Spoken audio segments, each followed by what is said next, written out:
Por favor, ir guardando silencio.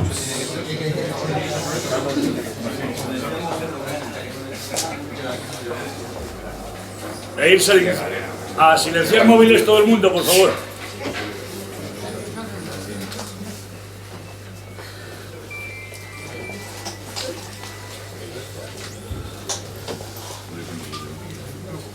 Buenas tardes a todos, bienvenidos a un nuevo Viernes Cultural de la Falange. Antes de pasar a presentar al conferenciante de hoy, os recuerdo que la próxima semana el tema tratará sobre historia de la CONS, la Central Obrera Nacional Sindicalista, el sindicato falangista fundado en 1935. También os recuerdo que los jueves suele haber aquí unas pequeñas reuniones de camaradas que están llenas de conversaciones bastante interesantes y cultas. Os invitamos a todos los que queráis venir, que os paséis por este mismo local. Y también os recuerdo que fuera hay una mesa, se venden cositas, pero es una especie de postulación para pagar en alguna medida las multas democráticas que se han llevado nuestros camaradas por hacer de matarratas e insecticidas en una cueva llena de separatistas. Bueno, hoy tenemos nuevamente al general Blas Piñar, como he dicho, general de los ejércitos de España, licenciado en Derecho, hijo del político fundador y presidente de Fuerza Nueva, que ganó un escaño en el Congreso de los Diputados, ya lo hemos dicho más de una vez, que posiblemente con los guardias civiles del 23 de febrero ha sido la única persona íntegra y amablemente española que ha estado en ese hemiciclo. Bueno, tenemos uno más, porque tenemos un representante sindical en el Congreso de los Diputados, o sea que también tenemos a alguien que está haciendo algo por España allí. Y bueno, el título de la conferencia de hoy es más que sugestivo: los ejércitos anulados. No se refiere a ejércitos nulos o que no valgan para nada, sino que los han utilizado, y poco más voy a decir porque esto, sin duda alguna, va a quedar más que demostrado por nuestro conferenciante de hoy, el general Blas Piñar. Mi general, a tus órdenes.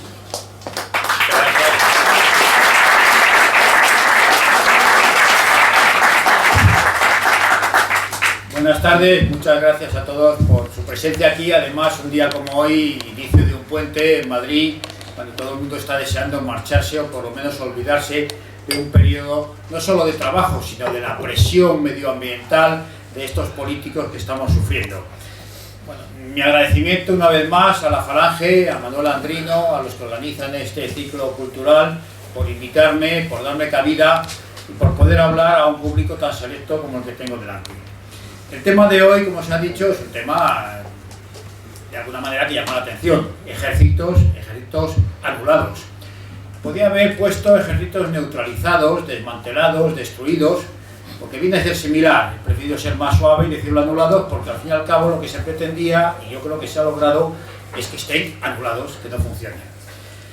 Bien, de alguna manera la charla de hoy es continuación de otra que ya di aquí hace un par de años, que era ejércitos enfrentados. Entonces nos referíamos a los que se formaron en la guerra de 1936 y 1939, por un lado un ejército revolucionario, un ejército rojo, que se llamara Ejército Popular de la República, y por el otro un ejército que podíamos denominar, y así lo denominamos, como Ejército Nacional. Bien, nos va a interesar sobre todo este segundo ejército desde entonces hasta los días de hoy. Quiero dejar por sentado que es complejo hablar de este tema porque es muy largo. Hay muchas facetas, muchos factores, muchos acontecimientos, muchos incidentes que habría que relatar, incluso que detallar. Por eso me voy a limitar a dar una especie de pantallazo general, pasando un poco por encima de estos acontecimientos, pero sí sacando unas conclusiones prácticas, que es lo que nos interesa. Quiero decir también que es consecuencia esta charla de la experiencia personal. Es lógico, he estado 40 años en actividad dentro del ejército español. De estos últimos años lo conozco por dentro. He procurado también leer todo lo posible sobre lo que ha sido nuestro ejército, lo que es y cómo está evolucionando. Pero es que además el trabajo que voy a exponer aquí es también un poco el resumen de un trabajo mucho más amplio que se está preparando desde hace años por un grupo importante de profesionales de la milicia, que cada uno ha escrito o está escribiendo o está desarrollando el tema en el que es especialista: la Armada, el Ejército del Aire, la Justicia Militar, las Fuerzas de Orden Público, etcétera, etcétera. Entonces he sacado mucho de esta información o de estas consecuencias y lo he resumido en esta especie de pinceladas que vamos a dar sobre la evolución de los ejércitos en los últimos años. Quiero también dejar constancia, porque es muy importante, que a pesar de que la imagen que queda de los ejércitos españoles en la actualidad no es muy positiva, como consecuencia de lo que voy a exponer, eso no quiere decir que en España en estos momentos no contemos con excelentes mandos dentro del ejército, con excelentes y magníficos soldados y además con muy buenas unidades, que tienen más mérito en lo que están desarrollando precisamente porque lo hacen dentro de un ambiente tan negativo, tanto político, social, general y de la propia institución, que es la que menos apoya a esta magnífica labor que siguen desempeñando los soldados. Bien, el siguiente punto que quiero tocar creo que es importante para analizar los ejércitos y su evolución. Yo creo que hay que tener muy claro cuál es la razón de ser de los ejércitos, por qué existen, para qué están, y a partir de ahí podemos empezar a analizar. De una manera sintética podemos decir que la misión genérica de los ejércitos, y en el caso del español, es la defensa militar de España y la contribución a la seguridad nacional. Parece una cosa muy sencilla, pero no lo es tanto. Su desarrollo implica que hay que conocer en qué consiste, qué es una defensa, en qué consiste la defensa militar, o sea, la defensa con las armas, la defensa armada, y desde luego hay que conocer a España. Si no conocemos a España, histórica, social, económicamente, en todo su sentido, geográficamente, no la podemos defender. Luego implica conocimiento. Implica también, además, una identificación y una voluntad de preservar aquellos principios constitutivos nacionales. Si no defendemos estos principios constitutivos, si no tenemos la voluntad de defenderlo, todo lo demás sobra. Exige además una participación de estos ejércitos con esta misión, una participación en la política nacional y en la política internacional. No pueden estar apartados, sino que es una parte que completa, de alguna manera, toda la acción política de la nación. Para eso necesitan una preparación, necesitan una prevención ante los acontecimientos que pueden ocurrir y desde luego tienen que estar preparados para una actuación con el empleo de las armas, llegar al combate, llegar a la guerra, pero también tiene una actuación diaria. En el día a día de la nación se tiene que notar el peso de estas fuerzas armadas. Si no, no puede cumplir esta misión genérica. Esta misión general además tiene que tener un carácter permanente, no puede estar cambiando de un día para otro, como hemos dicho, y es lógico. Y además tiene que ser profunda y extensa. No es solo una misión para los militares propiamente dichos, es una misión para todos los españoles que van a contribuir de algún modo y dentro de sus posibilidades en esta labor de defensa militar de España. Y esto desde luego implica desde luego al Estado, por supuesto, a la sociedad en general y al Estado.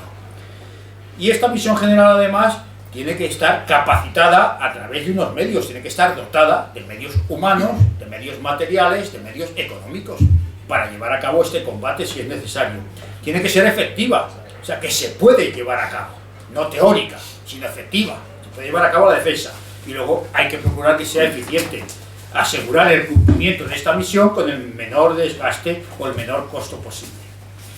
Es evidente que esta misión general, que creo que queda clara y que hay que observarla así, no siempre es exactamente igual a la hora de aplicarla. Por eso podemos desglosarla lo que podríamos llamar misiones operativas. ¿Por qué son misiones operativas? Porque se tienen que adaptar a cada momento, adaptarse al tiempo, al espacio donde se va a realizar, donde se va a cumplir la misión, los medios disponibles en ese momento exacto, cuáles son los enemigos a los que nos enfrentamos, riesgos o amenazas, y luego el ambiente general de todo tipo en que se desenvuelve este cumplimiento de la misión. Pero en cualquier caso, estas misiones operativas o derivadas o circunstanciales siempre deben de coadyuvar al cumplimiento de la misión general. Lo que no pueden ser es distraer de la misión general que se les encomienda a las Fuerzas Armadas. Es importante, en consecuencia, la valoración social de esta misión de las Fuerzas Armadas, no de las Fuerzas Armadas en sí, sino de su misión. Y de esto dependerá también la propia existencia de la nación y de su peso internacional. Si no existen unas Fuerzas Armadas que estén preparadas y dispuestas para cumplir su misión, todo lo demás, su peso internacional y su propia existencia están tambaleantes. Por eso es necesario fomentar la conciencia de unidad y de defensa. Por eso hay que dotar a las Fuerzas Armadas de un estatus legal suficiente para poder desempeñar su misión.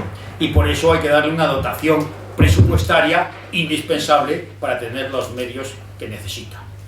Quiero aclarar también un poco, porque a veces se utiliza, y es lógico, los términos de Fuerzas Armadas y Ejércitos de una forma similar. Bien, el Ejército es el término, digamos, tradicional. Son las unidades armadas para defender a la nación. Las Fuerzas Armadas tienen un concepto mucho más amplio. ¿Por qué? Porque incluyen normalmente también a las fuerzas de orden público. En España, Guardia Civil y Policía, como cuerpos armados que también atienden a la seguridad de la nación. Por lo tanto, Fuerzas Armadas siempre es un concepto más amplio, pero también menos determinante, menos exclusivo. Así lo vamos a emplear. En cualquier caso, y en relación con la razón de ser de los ejércitos, lo que debe quedar claro es que los ejércitos, en consecuencia, no pueden ser ni monárquicos, ni republicanos, ni revolucionarios, ni populares, ni franquistas, ni de ningún otro adjetivo que se quede a poder. Los ejércitos tienen que ser nacionales. Y además, en el caso de España, tienen que ser ejércitos españoles. Todos los demás calificativos, como les pasa con otros instrumentos o con otras instituciones, los demás adjetivos sobran y desvirtúan la auténtica naturaleza.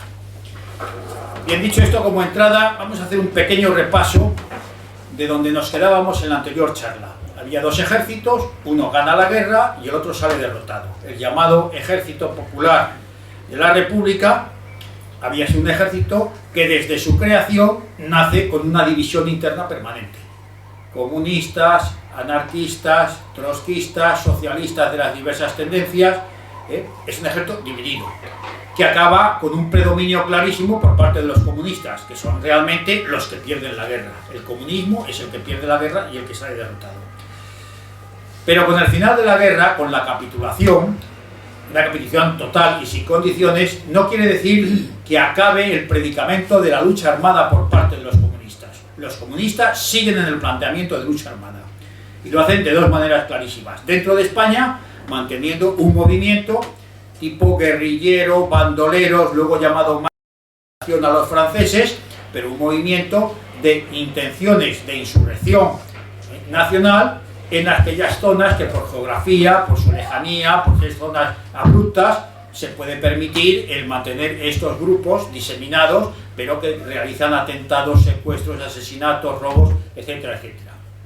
Y luego, desde el punto de vista exterior, con un intento de invasión que se produce en octubre de 1944 desde la frontera francesa, principalmente en buena parte del Pirineo, pero principalmente tratan de ocupar en lo que vean una maniobra de liberación nacional el Valle de Arán, para proclamar allí la Tercera República, esperando que el resto de España se levantara contra Franco y poder así imponer su voluntad.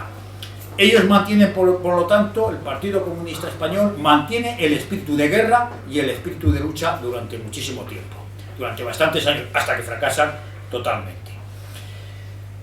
Bien, de alguna manera, y aunque venga un poco eso, pero sí me apetece personalmente decir que esta persistencia en la lucha armada, tanto en el interior como en el exterior, es una de las razones tal vez por las cuales la aplicación de las leyes contra aquellos que habían cometido barbaridades durante la guerra se tienen que mantener, porque el peligro de lucha armada no es que no hubiera desaparecido el peligro, es que continuaba la lucha armada.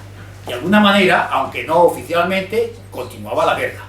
Y además había muchas posibilidades de que los vencedores en la Segunda Guerra Mundial apoyaran este movimiento de invasión desde fuera. Con lo cual, la necesidad de protegerse del propio sistema y de la propia España estaban de alguna manera justificados. Bien, veamos ahora por el otro lado el Ejército Nacional. Gana la guerra, es un ejército, como se dijo en su momento, totalmente nacional, no solo por los mandos que de alguna manera beben en las tradiciones, en los valores de todos los ejércitos, pero sobre todo del ejército español en su historia, sino que además porque ha sido de alguna manera impulsado por los ánimos de las juventudes que se alistan voluntariamente, tanto de falangistas como de requetés, como de otros jóvenes en una adscripción política clara. Pero este peso de los combatientes voluntarios que buscaban no solo en el levantamiento del 18 de julio parar una revolución importante, parar también una persecución religiosa y parar también un movimiento de ruptura de España, esos tres peligros inminentes que tenía la España de julio de 1936, pero el levantamiento, el alzamiento y sobre todo lo que fue el 18 de julio era mucho más. Era la intención, el ánimo, la ilusión por crear una sociedad nueva, una sociedad regenerada, donde unos principios que habían desaparecido dentro de España, entre ellos el de unidad, pero también el de justicia, el de trabajo, todo eso que volviera a ser lo que uniera las entrañas de la nación española. Luego, el movimiento del 18 de julio, no solo una reacción, que lo es, contra los peligros de destrucción de España, de persecución religiosa, sino además algo más, una regeneración de la vida social de España. Bien, pues este ejército victorioso lo es en la guerra, pero lo es también en la paz, y se suma a esta tarea nacional de regeneración. Por eso le llamamos un ejército nacional. Evidentemente, con la finalización de la guerra, el 1 de abril de 1939, no acaban ni mucho menos los peligros para España. La situación internacional, sobre todo en Europa, era una situación claramente prebélica. Era una situación difícil. Había que hacer un auténtico equilibrio de supervivencia y de mantenimiento de la soberanía, cosa que no era fácil. España lo consiguió, no inmiscuirse en este combate, en esta guerra de la segunda confrontación mundial, y estuvo como no beligerante o como neutral a lo largo de los 6 años que dura la confrontación. Bien, eso no quiere decir que esta neutralidad no tuviera que estar basada en su propia capacidad de defensa, en lo cual el ejército era un elemento fundamental. ¿Cómo estaba el ejército en 1939? Evidentemente, desde el punto de vista de la moral, altísima. Desde el punto de vista de la capacidad humana, en una situación inmejorable. Estaba lleno de jóvenes, muchos de ellos voluntarios, con experiencia bélica. Desde el punto de vista del equipo y del material, una situación desastrosa, porque no tenía los medios adecuados para enfrentarse con un posible invasor, fuera desde el lado de los aliados o desde el lado del eje.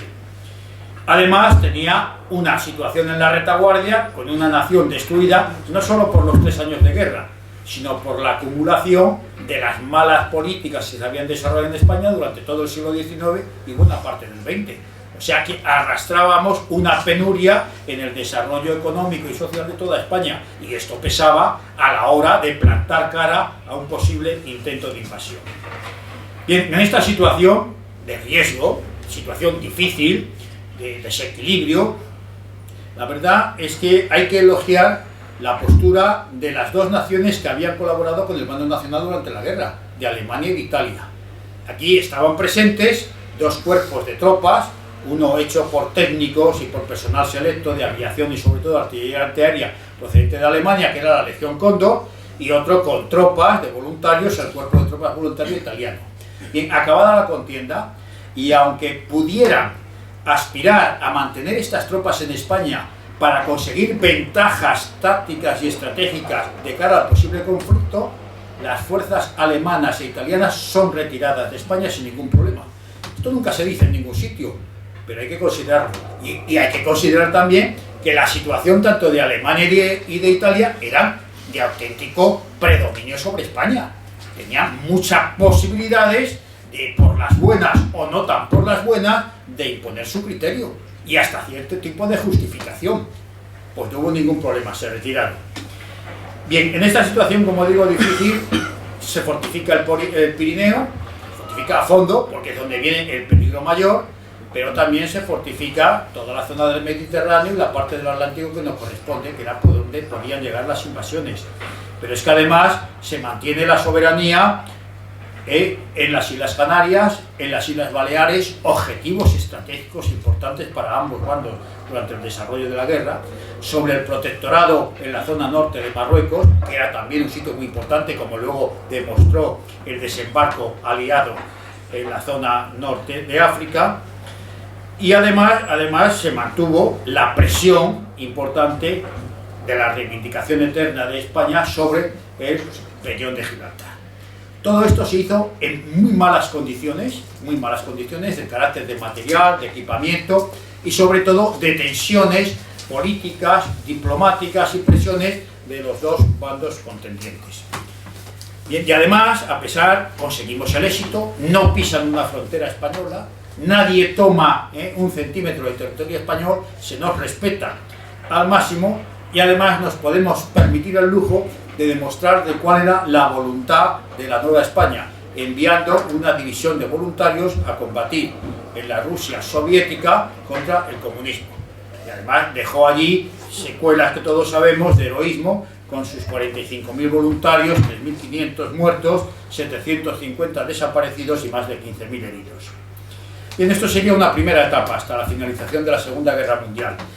Pero podríamos pensar que después de las promesas que nos habían hecho tanto Churchill como Roosevelt, de tener en cuenta el papel de España al no decantarse hacia el eje, que íbamos a obtener algún tipo de reconocimiento por esta postura de neutralidad. Pues no fue así. Se olvidaron inmediatamente de sus promesas. De acabar la guerra, España no solo sufrió un trato como si hubiera sido un perdedor en la guerra en la que no había participado, sino que sufrió incluso un trato peor, porque fue excluido de los organismos internacionales y además se nos privó de la ayuda económica norteamericana para el resurgimiento de una Europa que había quedado totalmente destruida, cosa que sí recibieron los países que habían sido derrotados en la Segunda Guerra Mundial. Esto, por el contrario, no sirvió para echar abajo el ánimo de los españoles, sino todo lo contrario. El desafío de la reconstrucción interior, del cerco exterior, de las amenazas, de la existencia del maquis, del bandolerismo, todo esto lo que hizo es que la sociedad española se sintiera mucho más unida, que trabajara con un sentido estoico de la misión que estaba desempeñando. Y esto es realmente de admirar, que con esa pobreza de medios se consiguieran unos objetivos que parecían impensables. De hecho, esta presión exterior acabó desapareciendo. Y acabó desapareciendo en el final de esta fase que estábamos diciendo, que es la fase después de la Segunda Guerra Mundial, hasta que llegan los acuerdos de defensa con los Estados Unidos de Norteamérica. Bien, se inicia entonces una nueva etapa. Entramos en un acuerdo con los norteamericanos para establecer en España unas bases militares de utilización conjunta. ¿Esto qué ventajas implicaba para España? Bueno, está claro, se rompía el cerco internacional, se nos empezaba a reconocer en todos los organismos internacionales, de alguna manera se reconocía que la postura acertada había sido la nuestra, el enemigo real era el comunismo, ese era al que había que enfrentarse. Ya se había creado la Organización del Tratado del Atlántico Norte para combatir precisamente, y enfrente estaba el Pacto de Varsovia, y se daban cuenta de que por la importancia de la postura que había mantenido y por situación estratégica tenían que contar con España. Y esa fue la causa de que se acabara el cerco, de que se acabara la presión y que nos incorporáramos de alguna manera, aunque fuera indirecta, a todo el sistema defensivo de Occidente. Bien, esto implicó desde luego para el ejército sobre todo una entrada de material, de ayuda americana, que vino de alguna manera a suplir al viejo material de guerra que disponíamos entonces. Fue un inicio de la renovación del material, fue un contacto también con las escuelas, con los centros de estudio de formación norteamericanos militares, que de alguna manera abrió las puertas para los profesionales de las Fuerzas Armadas. Este material, estos cursos realizados en los Estados Unidos, nos vino muy bien, aunque a veces la influencia no fue todo lo buena que queríamos. Yo siempre cuento anecdóticamente de que algunos, entusiasmados por la doctrina norteamericana, pues trajeron, por ejemplo, a España la organización pentómica, o sea, de 5 unidades en las unidades inferiores, por eso se llama pentómica de 5, cambiando la tradicional terciaria en el ejército de tierra. Esto, que no tenía nada que ver ni con nuestra tradición ni con nuestra manera de hacer la guerra, fue un fracaso absoluto y en 2 años hubo que desecharla por completo. Pero estas ventajas que tenía de incorporación y de reconocimiento de España también tenía sus inconvenientes. En primer lugar, sacaba a España de esta posición ventajosa, orgullosa, distintiva de neutralidad en ese conflicto que se había marcado en la Segunda Guerra Mundial y que luego, con otro tinte ideológico, pero se había reanudado con apariencias diferentes a partir de la finalización de la guerra. Nos quitaba de esa neutralidad y nos colocaba ya en uno de los dos bandos, con los riesgos que esto tenía. Nos metía en un conflicto en el cual nosotros éramos enemigos del comunismo, pero no éramos enemigos, en lo cual sí nos implicaba. Bien, y además esta era una ayuda, como siempre, con matices. Había una limitación de la ayuda militar, del material militar, que no podíamos utilizar, por ejemplo, en conflictos que lo entendieran los Estados Unidos como eran de tipo de mantener las colonias. Léase IMNI, Sáhara, Guinea o cualquier territorio que no fuera exclusivamente el peninsular. Esto nos creaba una dependencia que desde luego no era positiva y así hay que consignarlo. En cualquier caso, en este periodo, la verdad es que empieza el desarrollo español, empieza una mejora económica, este espíritu de unidad, de progreso, de superación de las dificultades empieza a dar resultado y la apertura de las fronteras, de las embajadas, pues evidentemente se traduce inmediatamente en situaciones mucho mejores para nuestro desarrollo social y económico. Bien, pero esto, ¿qué produce al mismo tiempo? Que el Partido Comunista, que como hemos dicho hasta ahora mantenía la confrontación armada, la lucha en todos los sentidos, cambia completamente de táctica.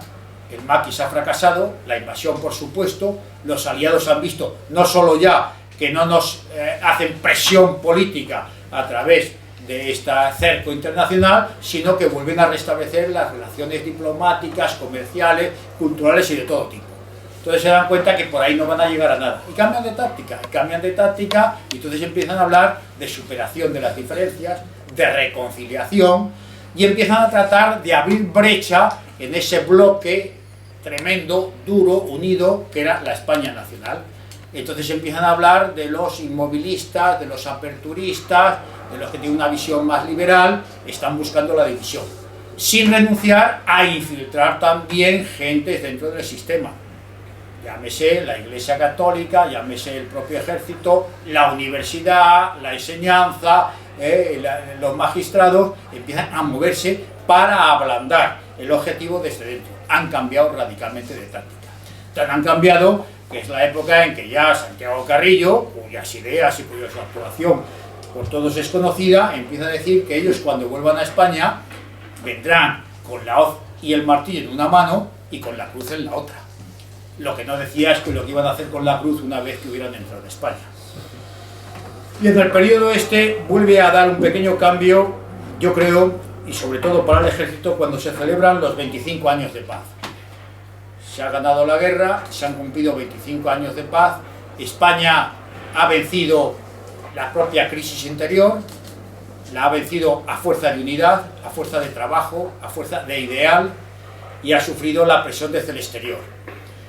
Entonces se siente excesivamente cómoda, precisamente por este triunfo. Y además empieza a hacer efecto este trabajo desde fuera, de la infiltración o de la división desde dentro. Entonces, con la celebración de los 25 años de paz, ya se puede observar, con la perspectiva que nos da el tiempo pasado, que se empiezan a relajar los valores que se habían defendido con mucha solidez. Entonces ya empiezan, vamos a hablar más de la paz. Hay que olvidar la guerra, hay que superarla. Son recuerdos tan malos que es mejor olvidarlo. Esto que parecía incluso lógico, porque además las causas de la guerra realmente se habían superado, esa penuria de la sociedad española estaba empezando a vencerse, las conquistas sociales eran enormes, el peligro de ruptura territorial parecía totalmente olvidado, la Iglesia Católica tan perseguida era realmente quien llevaba muchas de las directrices políticas de España, pues decían, hombre, hay que ser menos radicales, menos absolutos, hay que ser un poco más amplio, hay que tratar de entender también, no a las personas, sino a las ideologías del otro lado. Y por ahí empezaba a penetrar el veneno. Bien, lo que es verdad es que la sociedad, el ejército, encuentra un mayor desarrollo, aunque también tiene nuevos problemas. Tenemos los problemas en Indi-Sáhara. Primero, Marruecos es declarado independiente en la parte francesa, España se une y la parte que era nuestro protectorado se entrega al nuevo rey de Marruecos como tal reconocido, se entregan los territorios hasta ahora regentados por los españoles sin ningún tipo de problemas. Tan ejemplarmente se realiza esta maniobra que en primer lugar los soldados españoles son instructores del nuevo ejército marroquí y que un teniente general del ejército español, como era el Micián, pasa a ser teniente general del ejército marroquí.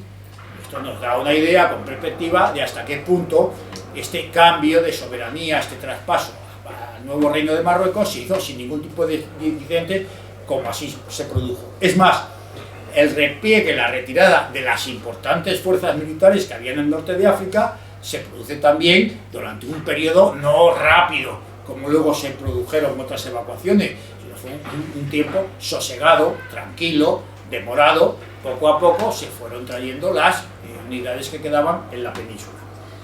Eso no quiere decir para que grupos pretendidamente desorganizados de elementos armados se introdujeran en la zona de Ifni y también en la zona del norte del Sáhara y empezaran con una serie de disturbios que nos llevó a un conflicto armado de medianas consecuencias que, gracias a Dios y a la acción del ejército, pudo ser revertido en poco tiempo. Pero ya de alguna manera una política, digamos, que había declarado que tanto Sáhara como Ifni como Guinea eran provincias españolas, con lo cual declaráramos que los naturales de estas nuevas provincias eran tan españoles como los de Madrid, como los de Barcelona, los de Baracaldo o los de Santo Ponce. Todos estos españoles creían que eran españoles y de repente, en distintas medidas o tomas de decisiones políticas, dejaron de ser españoles. Así de repente se le dio una precipitada independencia a Guinea, que luego pasó lo que pasó por cómo se hizo. Se retrocedió en un invento jurídico injustificable el territorio de Ifni a Marruecos, cuando nunca había pertenecido históricamente a Marruecos, y luego, pasado el tiempo, también se entregaría el territorio del Sáhara Occidental español. Bien, a partir de los 25 años de paz, esto, digamos, es los síntomas de un amplio giro en la política española, pero también hay que reconocer que militarmente fueron años de, digamos, auténtica consolidación del ejército español. Había más medios, ya se disponía de recursos económicos que hasta entonces había renunciado voluntariamente el ejército, había dado de alguna manera prioridad al desarrollo social por encima del propio desarrollo del ejército, aun cuando era muy peligrosa la situación internacional de España.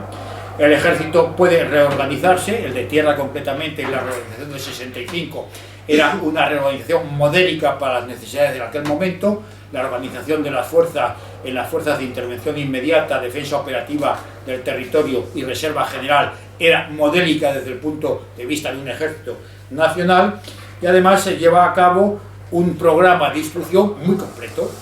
El soldado sacaban las diferencias que había en épocas pasadas, sobre todo antes de la República, del soldado de cuota, del que no hacía el servicio militar. Es un servicio militar igualatorio a nivel nacional, donde se lleva a cabo una convivencia y una preparación, integración territorial, social y política de los jóvenes, y una formación que no solo era la formación puramente militar, la instrucción para la guerra, era una formación física, una formación sanitaria, incluso alimentaria, profesional, patriótica, humana y cultural.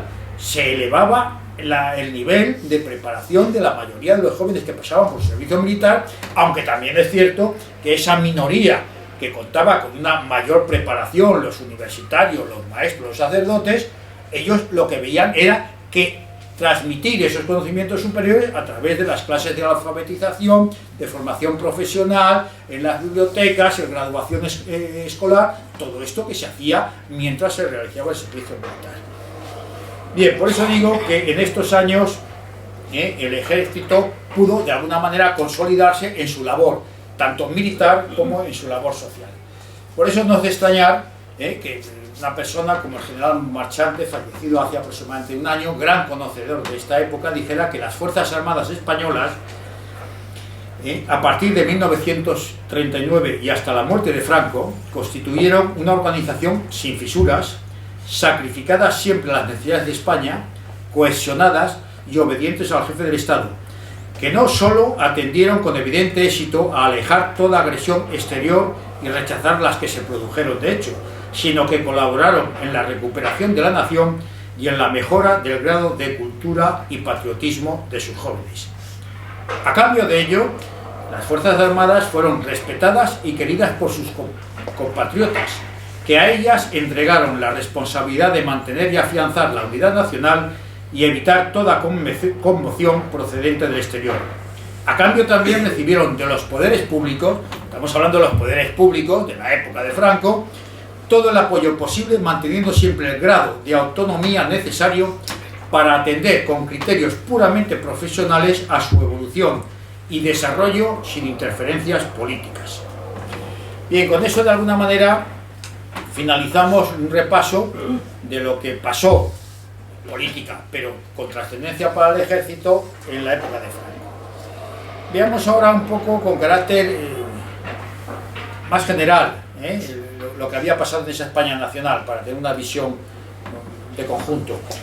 Aquí tengo otra frase que tampoco me resisto a leer, de Alonso Baquer, también reconocido traseísta militar, que dice que se empezó con la época de Franco, del Ejército Nacional, una época de plena armonía basada en una ética militar renovada y una ética social tradicional. Creo que son fases importantes. Hay que recordar también que en este ejército de los años difíciles, unidades tradicionales del ejército español como regulares o la legión o la infantería de marina son reforzadas, tanto en su constitución como en su trascendencia social. Pero es que además se refuerza también las unidades de montaña, de gran raigambre en el ejército español, con su especialidad de esquiadores y escaladores. Se crea la brigada paracaidista, de la cual todavía pues disfrutamos, gracias a Dios, y las llamadas compañías de operaciones especiales o guerrilleros, cuyo espíritu supo encajar perfectamente con la idiosincrasia nacional. Pero es que también se dio forma militarmente a unidades de los nativos de las zonas donde teníamos nuestra responsabilidad en el África, las famosas tropas nómadas o los tiradores de Igni. Por eso este ejército, en el cual se habían creado también las academias generales, la de ejército ya había existido en 2 épocas anteriores, pero ha sido la Academia General del Aire, la Academia General de la Armada, el Marín, para la formación unificada de los oficiales, para darles más cohesión y una preparación conjunta. Todo esto fue obra de ese ejército que por los enemigos de España, que eran los enemigos de su ejército, se llamó despectivamente el gigante descalzo. Y evidentemente estaba de alguna manera descalzo porque le faltaban medios materiales, pero desde luego era un gigante no solo por el número de hombres que lo componían, sino también por su tesón, por su espíritu, por su ilusión, por su entrega, por su capacidad.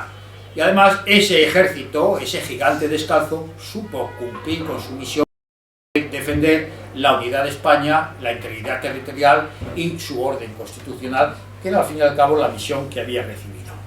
Bien, pero esta España nacional, como hemos dicho, se encontraba que este éxito interior, este éxito internacional, que le hacía estar de alguna manera eufórica y que bajaba las guardias, para esta España persistían sus enemigos de siempre: el comunismo, que ya lo hemos nombrado, el separatismo, que parecía casi desaparecido, y existía también el capitalismo, que no ha sido señalado siempre como un enemigo tan claro. Parece que nos habíamos centrado en eso, en el comunismo y en el separatismo, pero el capitalismo internacional, el capitalismo del poder financiero, ese también es un enemigo de España, porque a este capitalismo le molestan muchísimo las naciones que son como tales y que defienden sus intereses soberanos. Entonces eran enemigos de cualquier nación y sobre todo de España, que había demostrado su capacidad de, superando las diferencias internas, crear un desarrollo nacional en medio, por un lado, del comunismo y en medio, de otro lado, del capitalismo. Bien, pero estos enemigos, digamos, tradicionales, clásicos de España, aparecen nuevos enemigos. Sorprendentemente, el primer enemigo nuevo que aparece es una parte de la Iglesia Católica, apoyada por su jerarquía. La Iglesia Católica inicia un cambio que repercute inmediatamente, casi, digamos, buscando un poco a la esencia de lo que había sido el renacer de España. Pero aparecen unos nuevos enemigos también internos, que son los más peligrosos. Son por un lado los disidentes, los desencantados por causas personales o políticas o ideológicas, no sé, pero desencantados o disidentes del régimen, y otros los llamados aperturistas, que son los que dicen que defienden el régimen, pero realmente lo están atacando de una manera muy sutil, muy hábil. Bien, esto unido al desgaste del poder, a la burocratización del sistema, tanto de la organización del movimiento, los propios sindicatos, el mismo ejército, empieza a causar leña. Pero lo que es verdad es que en esta situación llegamos a lo que se ha llamado la transición, fallecimiento del generalísimo Franco y la llegada al poder, sobre todo después de su proclamación como heredero a título de rey y de la aprobación de la ley orgánica del Estado de Juan Carlos. Entonces, se ha hablado tanto de la famosa transición, que yo lo que quiero dejar claro a partir de este momento que vamos a hablar de ello es que la transición no empieza en 1975, cuando muere Franco, la transición empieza mucho antes. La transición ha sido planificada paso por paso. De salir de la situación que nos hemos encontrado, ¿no? Había sido planificada precisamente para destruir la continuidad del sistema, de pasar de un franquismo a un sistema institucional creado por Franco pero sin Franco. Entonces esa transición empieza antes, se hace totalmente desde el régimen, los opositores se suman porque se les abre la puerta y a caballo regalado no le mires el diente, pero la transición, que no es transición, que es una ruptura, se hace desde el régimen y se hace desde las jerarquías del régimen, desde las más altas jerarquías del régimen, traicionando al resto de los mandos intermedios y de la población en general. Y lo que he dicho antes, no es una transición, no es un cambio, es una ruptura encubierta, es un auténtico golpe de Estado desde el poder, es el triunfo de la subversión desde las cimas del poder del Estado y de la propia Iglesia. Bien, dicho esto, como he dicho, se estaba preparando.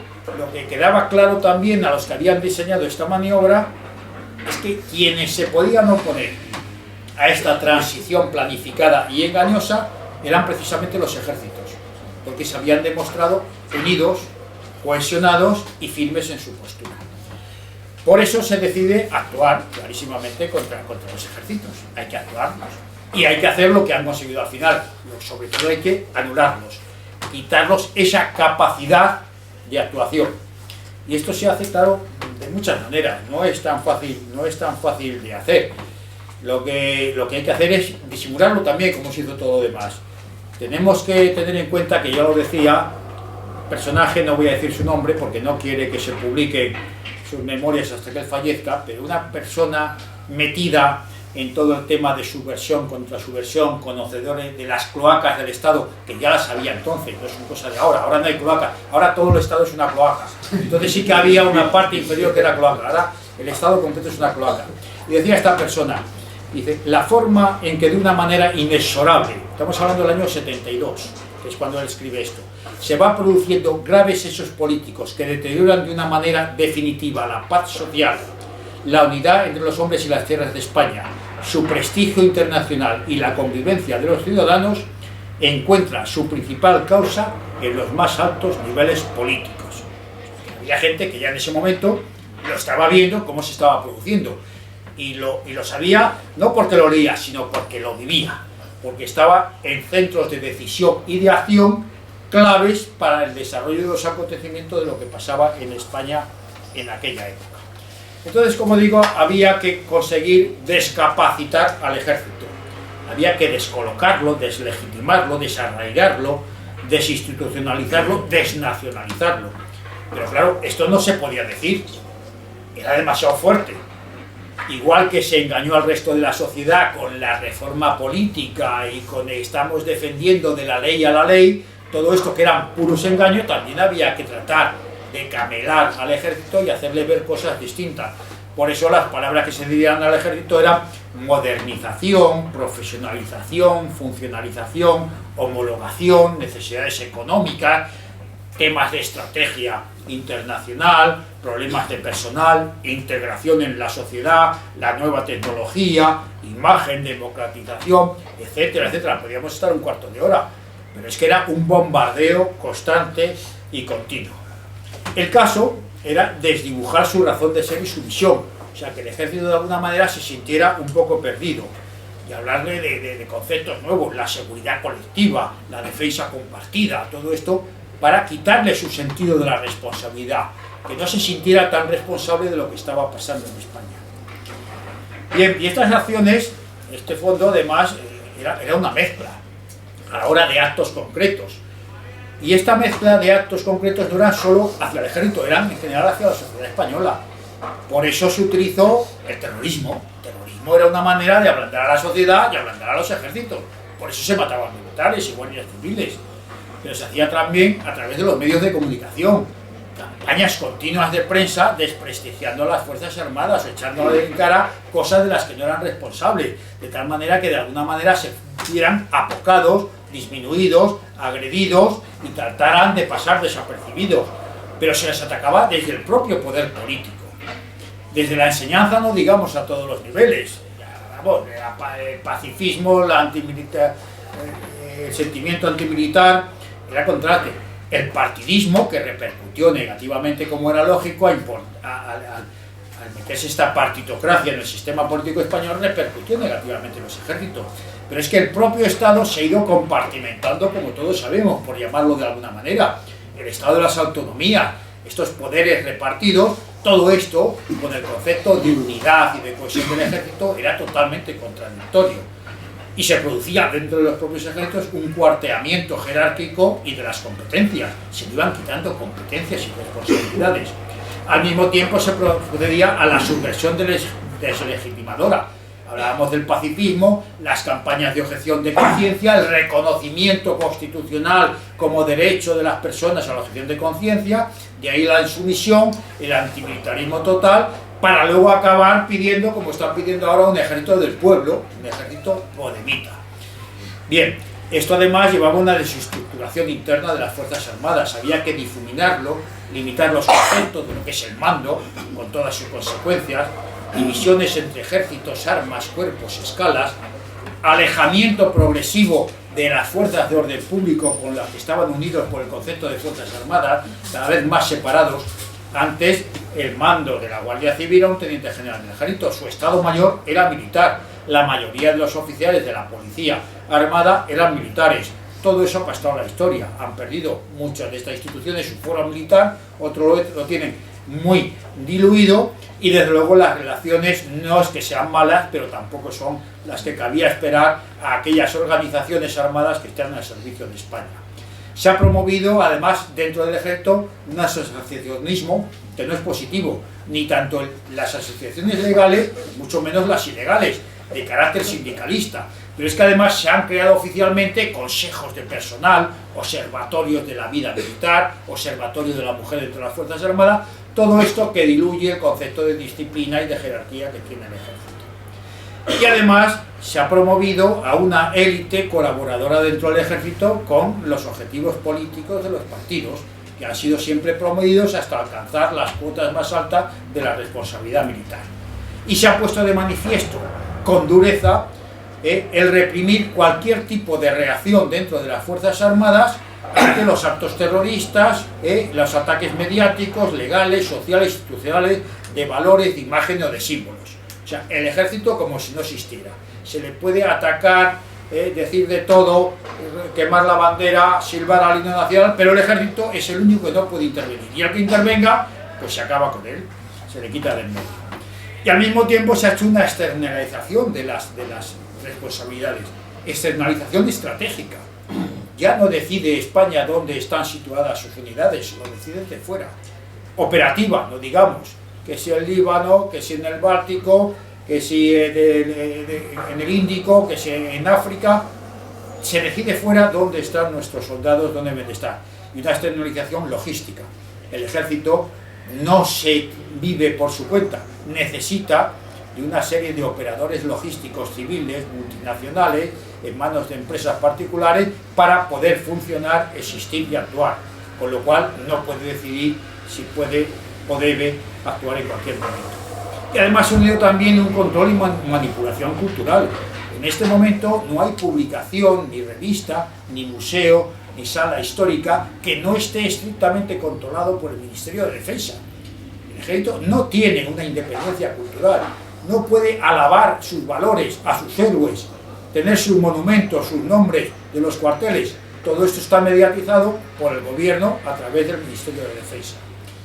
Y se han cuestionado además los principios y los valores militares tradicionales. Se han puesto en duda hasta el heroísmo, dicen que son cosas de tiempos pasados y que está fuera de lugar.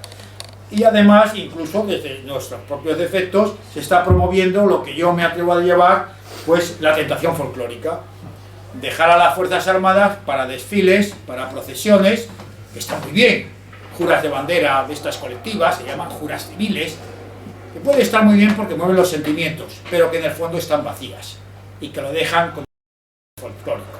Lo que no se puede hacer es alabar la procesión del Cristo de la Buena Muerte en Málaga y al mismo tiempo derribar las estatuas que tiene Millán Astray en La Coruña, donde nació. Es un contrasentido. Y si esto es compatible, es que algo no estamos haciendo bien. Bueno, pues todo este tipo de acciones, que como he dicho, naturalmente va emborronando los aspectos positivos de la milicia. Entonces los conceptos, abnegación, austeridad, camaradería, cohesión, combate, compañerismo, espíritu nacional, bueno, la lista, todo esto se va borrando, difuminando, olvidando, mezclando, porque claro, hay que tratar de que desaparezca. Entonces, muerto Franco, empezada la transición, que no es transición, que no es ruptura, lo que sí se produce es una declaración de ejércitos, hay que descapacitarlos, no podemos dejarlos actuar, hay que cohibirlos. Entonces, la etapa primera es la etapa de los últimos años de Franco, es no la aproximación al ejército, porque estaban dentro del ejército, es el reconocimiento, ver qué es lo que hay dentro del ejército, conocerle cómo está, y una vez reconocido, hacer la preparación para el ataque. Esto se hace en vida de Franco. El ataque, el asalto, el choque, se desata con los primeros gobiernos de la transición, con los gobiernos de la UCD y concretamente con Gutiérrez Mellado. Gutiérrez Mellado es el paradigma del choque anti-ejército nacional que se produce para tratar de incapacitar a los ejércitos. Y esto se lleva a cabo, además, en colaboración pues, con lo que estaba haciendo la ETA, los antecedentes, estoy hablando ya también, los entierros vergonzantes, el proceso de guerra de Burgos, donde lo más injuriado es la figura del ejército, el tema de la objeción de conciencia, el asesinato de Carrero Blanco, que bueno, es un acto simbólico de que todo lo que sea lo militar o que sea continuidad va a destrozarse, la aparición de la Unión Militar Democrática dentro del ejército para dar sensación de que ya empieza a resquebrajarse esa cohesión interior, la creación que luego es contraria a lo que se pretende de la organización contrasubversiva nacional desde presidencia del gobierno, que acaba convirtiéndose en el CSEP, que de ahí pasa al CSIC y de ahí pasa al CNI, estos servicios de información que empiezan precisamente para parar la infiltración comunista y acaban abriendo las puertas a los comunistas de España. Bien, y luego tenemos a nivel de alto mando, en esta etapa de primera de preparación, la labor de generales como Díez Alegría, que es un hombre que está preparando este ataque que se va a realizar con Gutiérrez Mellado, es el que encumbra a Gutiérrez Mellado, es el que realiza la labor interna de ir detectando de cuáles son aquellos mandos que hay que tratar de erradicar o de apartar, y además realiza contactos no solo de carácter militar sino político con autoridades como Santiago Carrillo, que se va a verlo a Rumanía. Todo esto ya es una puesta en marcha de lo que va a ser el choque completo que da Gutiérrez Mellado. Hay que decir, antes de hablar de Gutiérrez Mellado y de su acción, que el ejército desde luego apoya desde el primer momento al rey porque se lo pide Franco.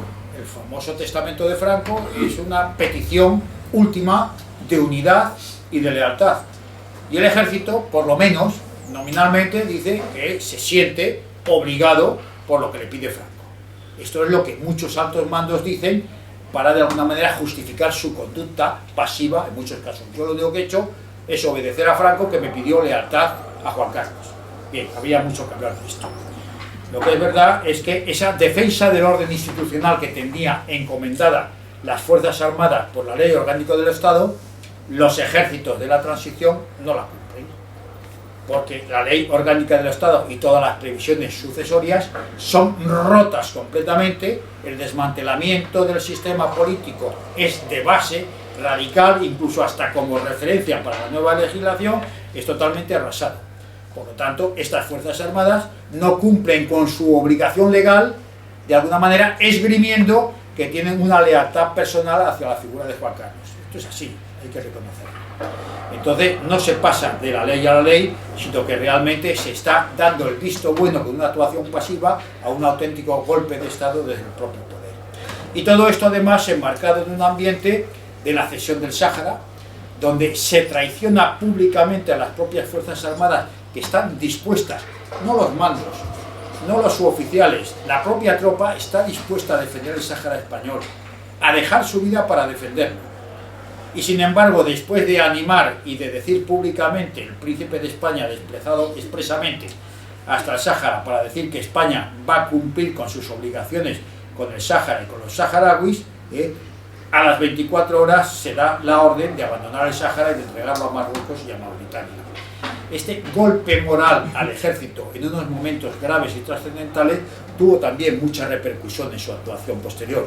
Estamos hablando, claro, de los meses de octubre y noviembre de 1975, en plena situación de que había dejado la jefatura del Estado Franco y estaba todo en manos de un gobierno de ambigüedad política y sobre todo bajo las directrices del sucesor que está ejerciendo en ese momento como jefe de Estado. Pero es que inmediatamente además tienen lugar actuaciones como la legalización del PC, con el incumplimiento de la promesa dada personalmente por Adolfo Suárez a los mandos militares de que nunca sería legalizado. Se cambian las ordenanzas que llevaban desde la época de Carlos III, no había ninguna prisa por cambiarlas, pero hay interés en cambiarlas para debilitar este espíritu de las propias Fuerzas Armadas. Se hace una nueva constitución donde la creación de las autonomías, la partitocracia y el propio papel de las Fuerzas Armadas están totalmente descafeinados, por decirlo en términos muy suaves, y para colmo, en un clima de terrorismo, de huelgas y de expansión separatista, se producen los hechos del 23F, que desde luego hay que admitir que su objetivo más claro era reforzar la figura del rey, por un lado, y segundo lugar, acabar con las posibilidades de actuación del ejército, que desde ese momento empezó, digamos, la fase de explotación del éxito para acabar de desmantelarlo.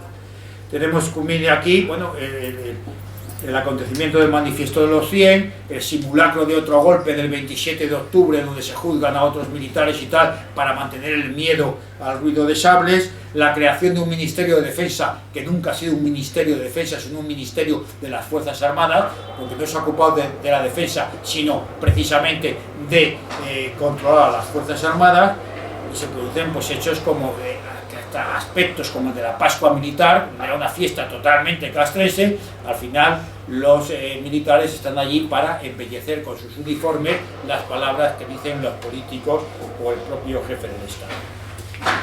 Bien, en esta etapa, por lo tanto, se produce la ruptura tremenda, el choque. Los ejércitos se quedan como atontados, como anhelados, no tienen capacidad de reacción, se acogen a aquellos, obedecen y tienen la fidelidad al rey por encima de todo, pero la realidad es que desde el 23F empieza una etapa de actuación y de desmantelamiento en profundidad de los ejércitos. Se desmantela la justicia y la jurisdicción militar, se crean los cuerpos comunes, las delegaciones de defensa, se hacen reorganizaciones continuas, estructurales y de personal que descolocan completamente la organización de las Fuerzas Armadas. Se transforman los servicios de información ya con un carácter partidista descarado, donde se da prioridad precisamente a los servicios anti-involución, no contra el terrorismo, no los que van contra la unidad de España, no contra las acciones del exterior, sino contra los propios militares. Se usurpan las funciones y las competencias propias de las Fuerzas Armadas. De alguna manera se desmilitariza un ministerio que es de las Fuerzas Armadas, se desmantela la industria de defensa que había tenido unos periodos de expansión en la época de Franco. Hay una desarmotización del patrimonio inmobiliario, cuarteles, hospitales, polvorines, toda clase de instalaciones se pone a la venta, se regala, se reparte, y hay la desvinculación que antes hemos hablado de la Guardia Civil y de las policías, que además crecen con un factor inversamente proporcional, que se disminuye el ejército. Cuanto más se disminuye el ejército, que es progresivo, se va aumentando las capacidades tanto de la Guardia Civil como de la Policía Armada. Externamente además se abandonan las políticas, digamos, consecuencia de las misiones de las Fuerzas Armadas. El tema de Gibraltar pasa al olvido. Si habíamos conseguido grandes triunfos por las resoluciones de Naciones Unidas, por las que le reconocían como colonia y obligaba a entrar en un periodo de conversaciones y negociaciones para la recuperación de la soberanía española, y habíamos cerrado la verja porque Gran Bretaña se dedicaba a mirar para otro lado, como ha hecho siempre. Bueno, toda esta política se abandona, se abre la verja, se olvida Gibraltar. Pero es que además entramos en la OTAN y no se nos reconoce ninguna de estas reivindicaciones, no solo Gibraltar, sino nuestra soberanía sobre Ceuta y Melilla. Y además pone en manos de mandos extranjeros decisiones sobre nuestra propia continuidad como nación.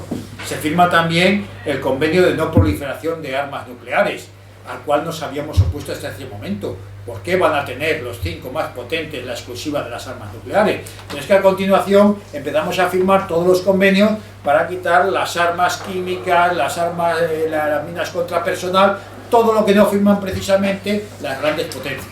Porque ni Estados Unidos ni Inglaterra se deshacen de este tipo de armas, que son las armas además de los países pobres. Todo esto además se va produciendo, pues, la externalización que hemos hablado antes, con un incumplimiento de la propia Constitución. Esa Constitución que estaba rompiendo a España, pero es que ni la cumple. No cumple ni el artículo 8º ni el artículo 30. Se quita el servicio militar cuando, constitucionalmente, hay un servicio militar no solo para los que lo hacen en el ejército, sino para los que contribuyen de otras maneras con la defensa de España. Se produce además un desarraigo de la población al quitar el servicio militar, al quitar los cuarteles de dentro de las ciudades, al no tener presencia ni los uniformes ni los vehículos. El ejército se va desarraigando. Se da entrada además a personal extranjero, que puede ser muy bueno para algunas cosas, pero no cuando reemplaza a los naturales del país. Si los propios españoles no están dispuestos a defender España, va a ser difícil que los que no son ni los hacemos sentirse españoles puedan defender a España.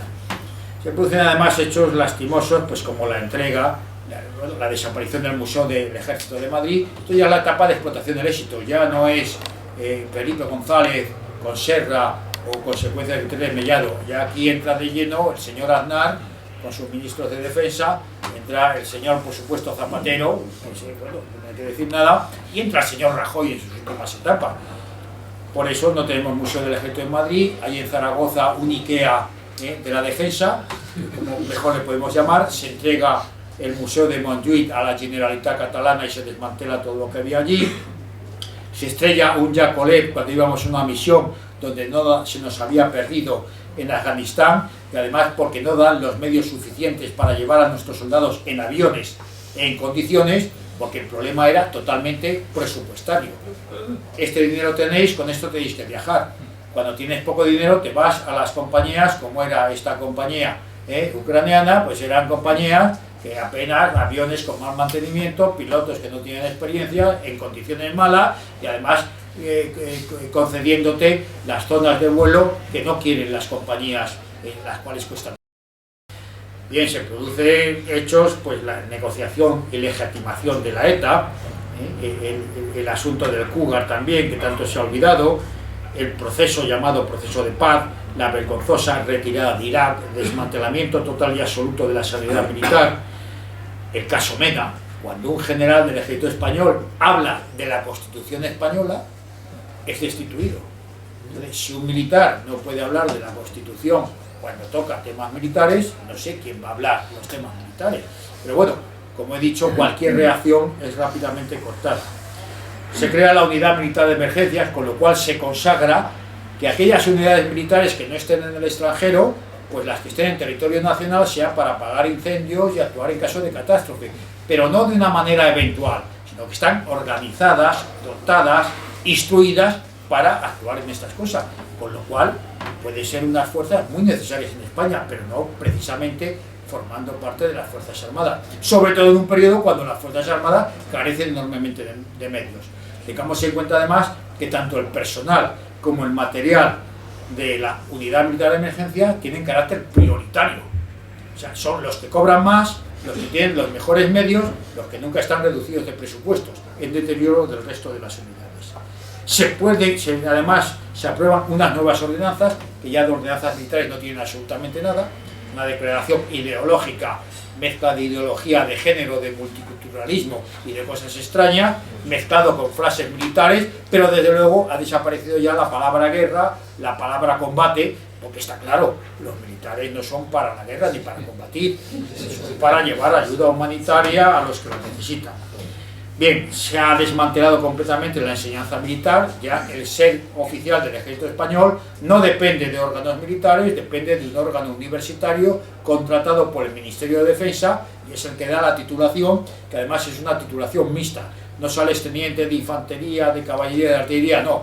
Sales teniente, pero además sales graduado en organización industrial, cosa muy necesaria para nuestros oficiales, como todos podemos entender. es la única profesión que te prepara para cosas que no tienen nada que ver con lo que vas a realizar, y además con la excusa moral de que te preparan para cuando te marches del ejército. O sea, es como si estudiando medicina te dieran clases de fontanería para cuando el médico abandone la medicina, que se pueda ocupar en sus ratos libres a arreglar los grifos del vecino de al lado. No, pues esto es así, y esto está admitido por el propio ejército.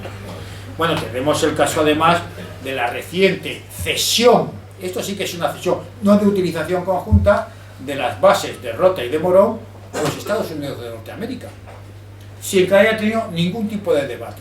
Hay que ver la lata que ha dado la oposición en España con el tema de las bases americanas, de manifestaciones de todo tipo. Bueno, pues ahora se ha entregado sin ningún tipo de contraprestación las bases de Rota y Morón a los norteamericanos, que además para emplearlas como su base de actuación en todo el continente africano. O sea, no es para defendernos a España, que ya no tenemos el enemigo soviético que nos ataque, por lo cual la OTAN tendría que haber desaparecido, sino para su actuación de sus intereses sobre el continente africano. Silencio. Silencio.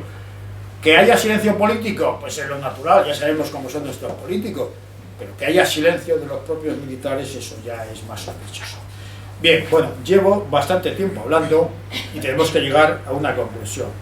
Lo que sí está claro es que, ya lo decía el coronel Candil en un informe del 2011, coronel Candil, compañero de promoción, se ha exiliado de España, ya se ha marchado, ya no dice que no aguanta esto, que decía: España no puede garantizar por sí sola su defensa y seguridad, y sus fuerzas armadas no pueden satisfacer las misiones que les encomienda la Constitución. No es una opinión mía, hay muchas. Podríamos nombrar otra vez al general Marchante y muchas frases más. Lo que sí es cierto es que hemos pasado de un gigante descalzo, como nos llamaban, a un enano robotizado. De ser un ejército silencioso a ser un ejército silenciado. De pasar de una ilusión profesional a una ambición profesional. De la vinculación con la población al total desarraigo. De ser un servicio a ser un instrumento. De cohesión a dispersión de todo tipo, geográfica.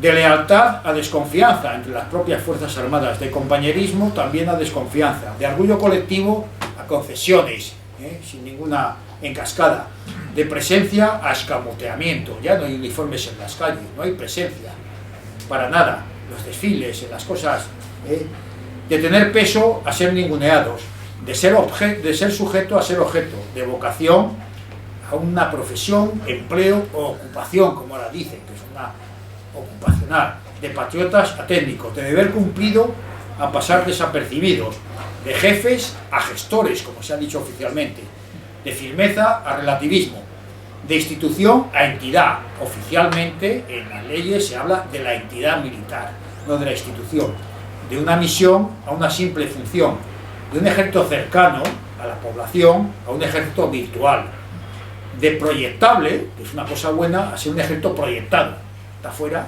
no vuelve. De pertenecer a estar, de tener peso a ser ninguneados, de guerra a conflicto, de combatir a dialogar, de prepararse para el uso de las armas a prepararse para utilizar extintores, etcétera, etcétera. Bien, en definitiva, y las conclusiones de lo que nos va. En este momento el ejército carece de capacidades y competencias porque le han sido gravemente disminuidas, tiene una organización cambiante, decreciente y sin arraigo, la intromisión política y partidista lo ha desintegrado, podemos hablar de unos ejércitos desmilitarizados en un buen aspecto, cansancio y desmoralización de sus componentes, no hay nada más que hablar con muchos de ellos, a pesar del entusiasmo que quieren poner en el desempeño de aquellos cometidos que les dan, no tienen ninguna presencia ni peso ni en el aspecto político ni en el social, los presupuestos están bajo mínimos, eso ya se dice por todos lados, hasta tenientes generales muy de la situación ya tienen que reconocer que esto se hunde, que nuestros barcos hay que desguazarlos sin utilizarlos porque no hay dinero ni para mantenerlos. Igual decimos de los aviones, igual decimos de cualquier otro tipo de medio, no digamos de nuestros BMRs que tienen ya 40 años de historia y que no han sido remozados a pesar de tanta misión internacional. Estamos en un proceso continuo de desamortización inmobiliaria. Aquí lo que importa es vender terrenos de defensa para conseguir más dinero para el Estado para mantener al sistema partitocrático. Hay una desviación profunda de su misión constitucional, organizándose, como decíamos, y dotándose a las unidades primordialmente para el desempeño de misiones humanitarias dentro y fuera de nuestras fronteras. Es un despliegue poco coherente, hay un alejamiento geográfico de nuestras unidades de la población y de la propia España. El rey, por lo que lo diga la Constitución, no tiene ningún mando supremo, está totalmente sin ningún tipo de autoridad. Mejor. Se ha creado un cuarto ejército realmente, cuerpos comunes, unidad militar de emergencias, delegaciones y ganaderías de defensa, que dependen de defensa, no dependen del mando militar. Se ha suprimido, de hecho, un mandato constitucional como es el deber y el derecho de defender a España. La cohesión está resquebrajada por numerosos factores. Hay una desconfianza dentro del ejército, tanto de carácter vertical, entre mandos y subordinados, como de carácter horizontal, entre los propios compañeros. Así decíamos que hay un alejamiento, inferioridad numérica y de cobertura frente a la fuerza del orden público. 2 mozos de escuadra, situados en el cuartel del Bruch, a las 8 de la mañana, impiden la llegada del único batallón, el segundo batallón que hay en toda Cataluña militar, y si los soldados no entran, no se ponen el uniforme, no se calzan las botas, no cogen el fusil y no pueden hacer ningún tipo de misión, aunque se lo ordenen, aunque quisieran. 2 mozos de escuadra impiden el funcionamiento en el momento que quieran en Cataluña. Igual pasa en otras partes de España. El mando ha sido diluido y diversificado. Hay una sindicalización de hecho, y esta nueva ley de derechos y libertades ya es la confusión del sentimiento del cumplimiento del deber militar. No tiene nada que ver, con lo cual se produce un relajamiento profundo de la disciplina.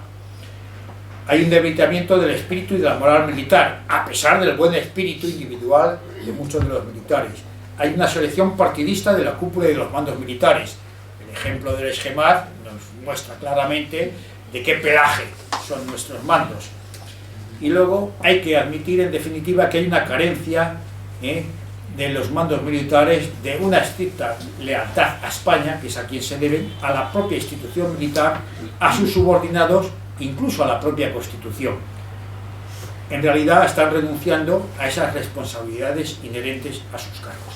Bien, esto, como he dicho, es una visión, creo que hay que hacerla, no es que sea negativa, es realista de lo que son las Fuerzas Armadas, pero yo lo hago no con el ánimo de llevar la pesadumbre a los espíritus, claro, el ambiente general tampoco es mucho mejor, sino todo lo contrario, para poder reaccionar, para poder individual o colectivamente tomar las medidas necesarias para parar esta debacle que se nos viene encima, hay que conocer muy seriamente lo que estamos pasando, para no andar con paños calientes.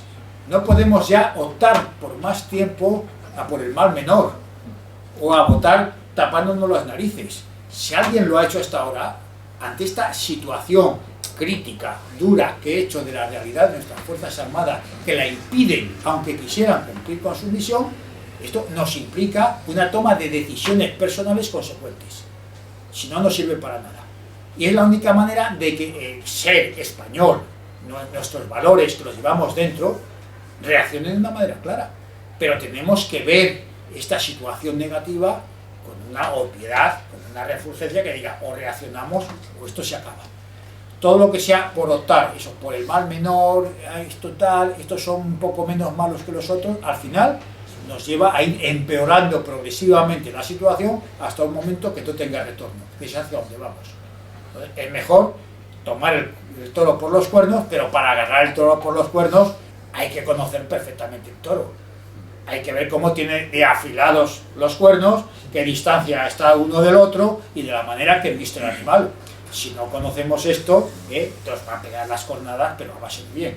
Bueno, esto quiero dar el ánimo. Creo que España tiene capacidad para reaccionar, pero que tiene que hacer un esfuerzo, un sacrificio enorme, tragarse muchas comodidades y pasar de una vez a la acción para recuperar la España que todos queremos. Muchas gracias.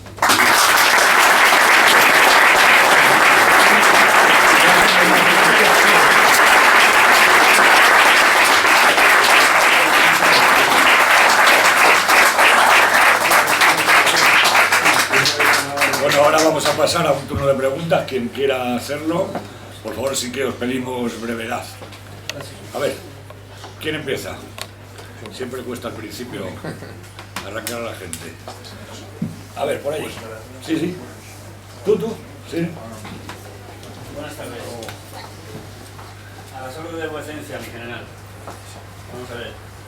En todas las reuniones, conferencias que se dan, se habla siempre de consecuencias. Pero usted lo ha dicho, soluciones. Pues claro, decía el coronel Demer que aquí los únicos que pueden dar un paso al frente son los capitanes, no los generales. Porque si el capitán no tira para adelante de la compañía, el general difícilmente. Entonces, mi primera pregunta es que, basado en lo que usted ha dicho y los que estamos aquí, la mayoría lo sabemos, o sea, la decadencia del ejército es igual que la decadencia de la sociedad y el estado enfermizo, ¿qué soluciones podría usted dar para los que estamos aquí, para dar ese paso al frente, para ver qué hacer, cómo debemos prepararnos? ¿Qué podría usted decir en ese sentido? Si yo tuviera la solución, de verdad te la daba. No, la solución, primero, no es fácil. Lo primero es tomar conciencia de la situación, cómo nos encontramos. En segundo lugar, hay que, sobre todo, es el ánimo de estar unidos, que es lo que nos falta. Somos pocos y mal avenidos. Esto es un mal que arrastramos de siempre. Y no sé por qué recaemos en él. Yo siempre digo que estamos hablando de la unidad de España y resulta que la unidad entre los que tenemos más o menos las mismas ideas no logramos hacer la palanca. Mientras estas cosas internas, muy cercanas a lo personal, no las superemos, olvídate de todo lo demás. Olvídate. Porque claro, si el que tenemos al lado no logramos echarle el brazo y caminar juntos, mucho menos con el que no conocemos, o viene desde otra trinchera, o desde otro ambiente, o está cayendo en paracaídas desde otra zona. Por eso estoy hablando de decisiones y de convencimiento, en primer lugar, personal. Esto es como la conversión casi religiosa. O nos damos cuenta en conciencia de que tenemos que cambiar de conducta, o no hay nada que hacer. Y partiendo de ahí, empezar eso, a unirnos a los que están más cerca, superando las pequeñas diferencias y renunciando, que es muy difícil, a esas pequeñas ventajas que tenemos en cada uno en nuestro estatus y que no sabemos superar. Yo creo que eso nos ha llevado a este deterioro progresivo. Evidentemente la situación no es nada fácil. Tienen mucha razón en decir que los ejércitos los mueven los capitanes, no cabe ninguna duda. El alzamiento del 18 de julio lo encabezan generales, pero los que lo mueven son capitanes. Yo siempre cuento, y no sé si en este mismo auditorio, conté que cuando se toma la decisión en el Alcázar de Toledo de unirse a la sublevación militar, se reúne Moscardó con una junta de jefes, de comandante para arriba.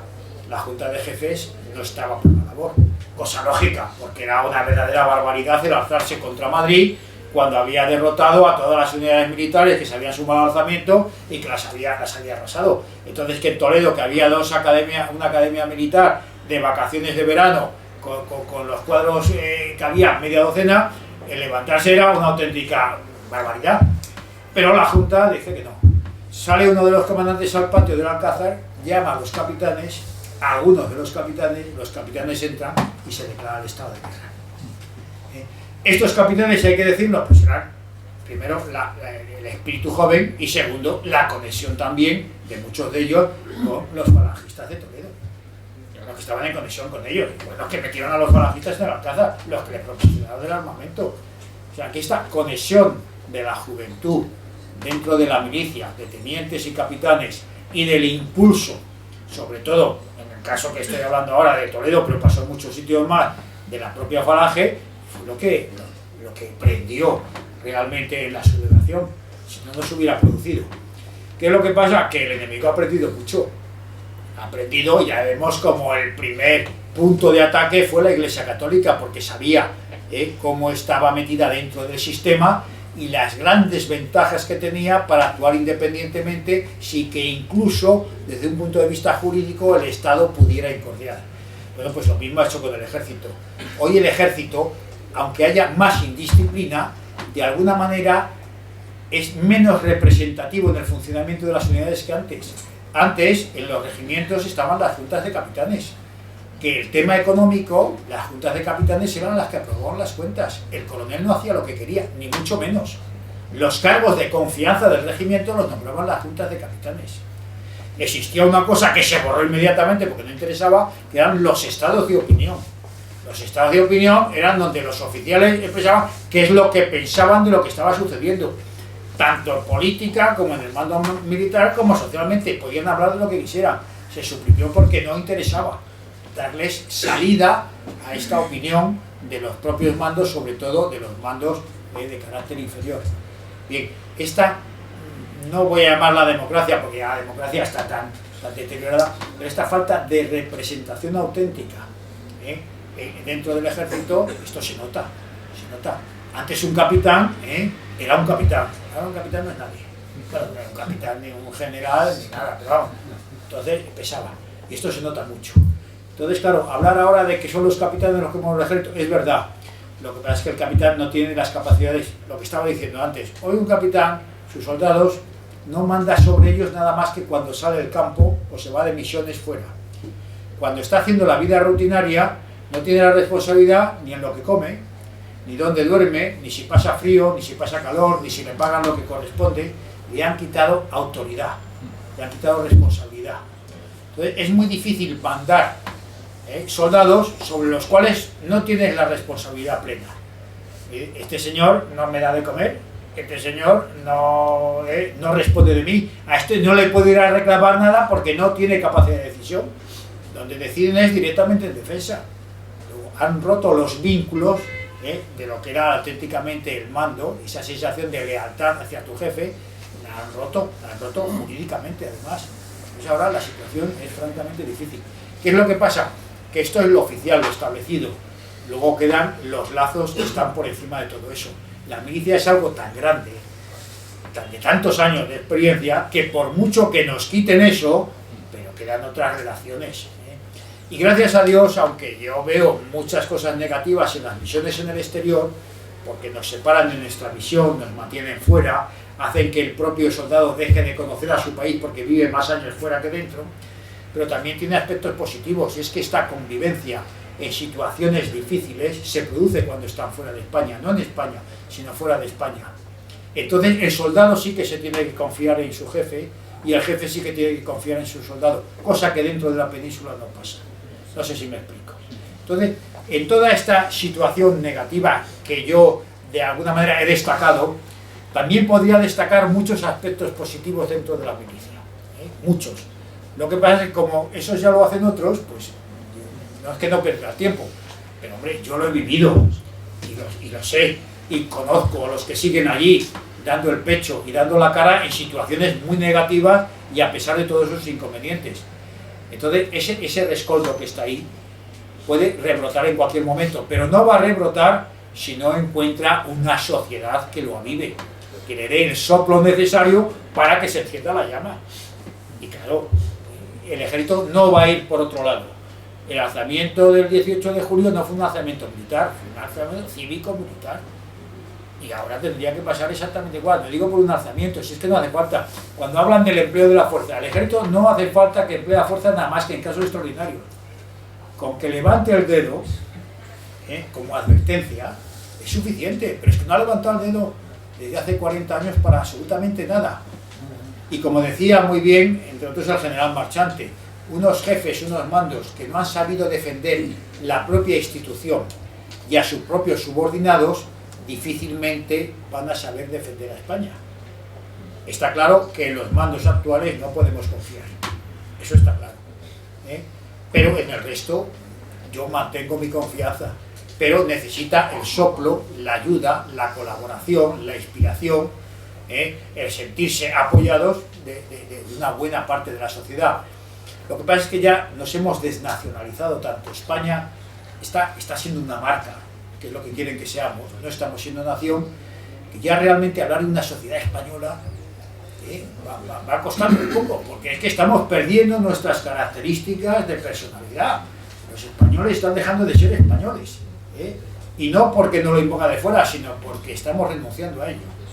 Lo único que nos queda es el fútbol, y pocas cosas más, y la marca España a la hora de vender cosas que en realidad, como digo, no es marca España, es marca de una empresa multinacional que emplea el nombre de la marca España para vender.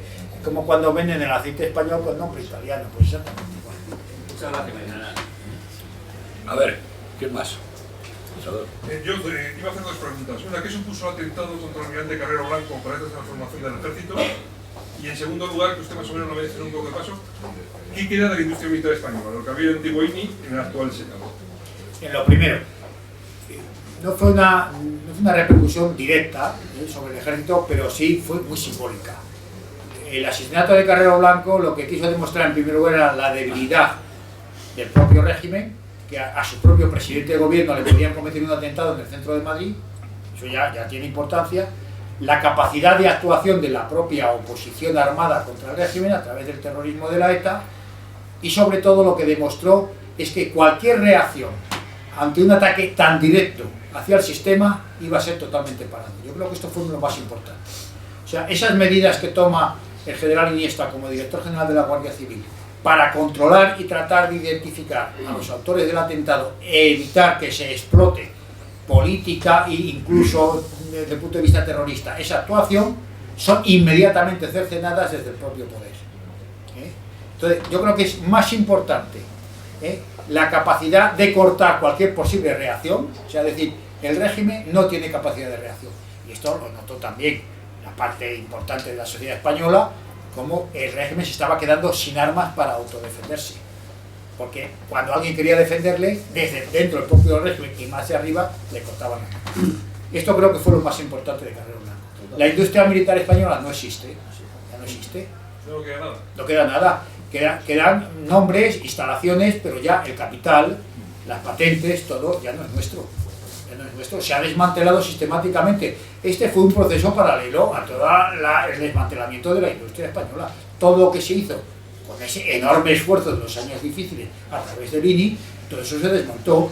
Y eso fue una imposición aceptada generosísimamente para su propia entidad por Felipe González y su gobierno, que de alguna manera desmanteló toda la industria nacional porque lo quería Europa, lo quería Estados Unidos. No quería la competencia española y quería además lo que era realmente rentable, apoderarse de ello.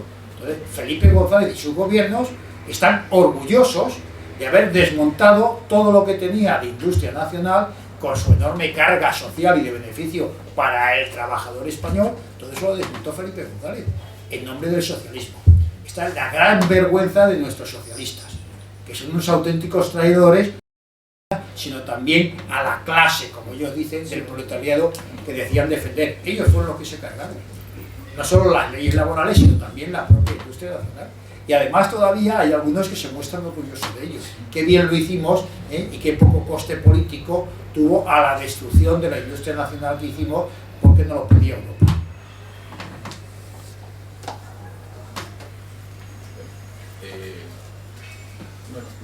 Respecto a la conferencia que has dado y el generalato español, que conocerás, por supuesto, en la conferencia esta, ¿qué tanto por ciento te lo firmarían? ¿Qué tanto por ciento se abstendría? ¿Y qué tanto por ciento se opondría a lo que tú has dicho? Firmarlo muy poquito, porque aquí en el ejército lleva sin firmar cosas la gente muchos años. Aquí no firman nada, aquí piden permiso. El mando español pide permiso, no firma, no toma decisiones. Siempre pide autorización para hacer algo y que sabe que va en la línea de los que quieren los de arriba. Esto es la realidad. Otra cosa es que estén más o menos de acuerdo en lo que he dicho yo aquí. Hombre, indudablemente cada vez, sobre todo de los antiguos generales que ya no están en activo, cada vez van dando más la razón a lo que he expuesto, que ya digo que no solo personal mío, sino que hay mucha más gente que apoya y ha argumentado detalladamente lo que he expuesto. Pero esa sensación de que esto es así, yo creo que es innegable. O sea, a mí me da lo mismo que lo firmen, que no lo firmen, que lo reconozcan o no lo reconozcan. Es una realidad, es una realidad. Es más, yo siempre digo de que si, como todo parece, van a llegar a un acuerdo después de la reunión que han tenido con los separatistas catalanes, que dicen que se están desconectando en España, que lo están haciendo, que hacen los referéndums, que se presentan a unas elecciones diciendo española para decir que van a romper con España y se les autoriza, y ahora se sientan a dialogar juntos y llegan a acuerdos entre los que quieren romper a España y los que dicen que no la quieren romper. si llega el momento y España se rompe, el ejército no va a hacer absolutamente nada, este ejército oficial, porque dice que no es competencia suya. Puedo traer aquí declaraciones de generales en activo que han dicho que el ejército es la herramienta de política exterior del gobierno, y se quedan tan amplios. Luego dicen que son muy de democracia y muy de constitución. Oiga, en ningún sitio, en ninguna parte de la Constitución dice que los ejércitos sean la herramienta de política exterior del gobierno, no. Dice que lo que tienen que hacer es garantizar nuestra unidad, nuestra independencia, nuestra soberanía, nuestra integridad territorial. Eso es lo que dicen. Pero eso no lo repite nunca, porque el único que lo dijo lo destituyeron. Está claro, o sea, que el planteamiento es ese. Entonces, el sentimiento, bueno, que en conversación personal te reconozcan todas estas cosas, pues yo creo que la mayoría. Menos los que están detentando un cargo o un puesto que ni te lo reconoce ni en conversación personal. No voy a ser que alguien se entere y se chive y le quiten el puesto. Pero esto de gente, estos son realidades, no son suposiciones. Hechos indecorosos como los entierros de los asesinados por ETA, y que hoy día nadie en el ejército recuerde a los asesinados por ETA, esto es una realidad. No hay ningún acto de homenaje. Los homenajes son a los etarras, pero nunca a los asesinados por ETA. Tenemos al señor que acaba de estar en este momento en el Parlamento Europeo hablando. Pero es que además, por si fuera poco, es que ni se les menciona, ni se les quita el nombre de un cuartel, de una unidad. Entonces, el ejército está despreciando a sus propios hombres. Y esto es una realidad, no lo digo yo. El hecho vergonzoso de que iban a celebrar con el gobierno del Partido Popular un desfile en Barcelona porque tocaba y porque protestaron los separatistas, no se hizo el desfile en Barcelona. Sí, que son montones de evidencias. O sea, lo que yo he dicho es pinceladas, pantallazo de una realidad que es el día a día de la actuación militar. A mí me parece muy bien si es necesario que nuestros misiles Patriot estén en Turquía, pero a mí que me expliquen de quiénes defienden en Turquía, cuando el enemigo lo tenemos en este momento en Marruecos, que son los que amenazan Ceuta y Melilla, cuando la que se está rearmando en este momento es la Armada de Marruecos. La Armada de Marruecos ha pasado de ser una armada de carácter litoral a ser oceánica, cuando no tiene ningún tipo de justificación. Mientras tanto nosotros desguazamos los barcos. Y los que tenemos los mandamos, unos a Australia, otro en Canadá y los otros están en el Índico, contra la piratería. ¿No? Estos son, no me lo invento yo, esto es así. Los Patriots que teníamos nos los hicieron comprar porque nos los querían vender, pero es que teníamos una batería. Como para ir a Turquía necesitábamos dos, tuvimos que comprar otra, no para defender nuestros peligros, sino para apuntar hacia los malos estos de los sirios y todo. Esto es incomprensible. La persecución de nuestros cazas al avión donde iba el ministro de Asuntos Exteriores ruso, ¿qué explicación tiene? Cuando nuestros pilotos no hacen las horas elementales de vuelo para mantener su capacidad de pilotaje y estamos persiguiendo un avión que lleva al ministro de Asuntos Exteriores en el Báltico. Son cosas de sentido común.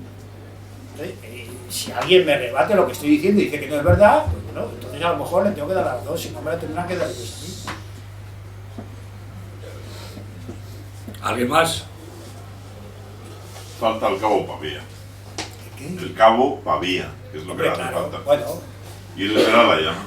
Entonces lo que hay que hacer, cuando surja esa llama, estar dispuestos, en vez de apagarla, a tirar todo para pero no te quepa duda de que los cabos, los tenientes, los capitanes o Manuela Malasaña surgen cuando hay un ambiente social favorable, claro. Evidentemente. El levantamiento de 2 de mayo, están Daoiz y Velarde y está el capitán Ruiz, pero está la gente, está el pueblo de abajo, que es el que salta al cuello de los franceses.